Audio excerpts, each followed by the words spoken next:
Lecture du premier livre des Matthieu d'Israël.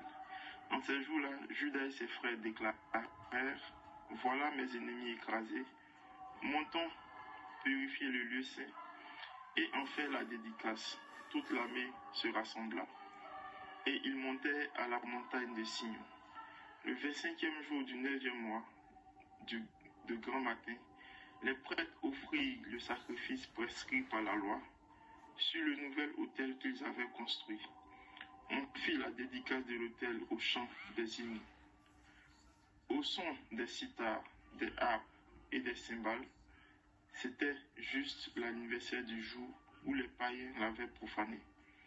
Le peuple entier se prosterna la face contre la terre pour l'adorer. Puis il bénit le ciel qui avait fait aboutir leur effort. Pendant 8 jours, ils célébraient la dédicace de l'autel en offrant dans l'allégresse des holocaustes, des sacrifices de communion et d'action de grâce. Ils ornaient la façade du temple de couronnes d'or et de boucliers.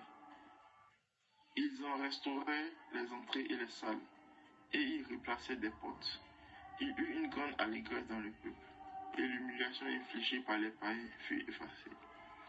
Judas Maccabée décida, avec ses frères et toute l'assemblée d'Israël, que l'anniversaire de la dédicace de l'autel serait célébré pendant 8 jours chaque année, à cette date, dans la joie et dans l'allégresse. Parole du Seigneur.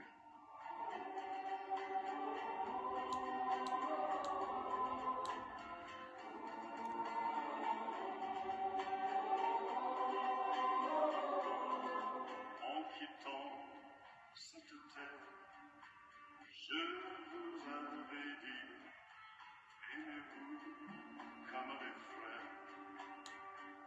Avez-vous obéi quand je vois aujourd'hui des enfants torturés, sans amis, sans espoir,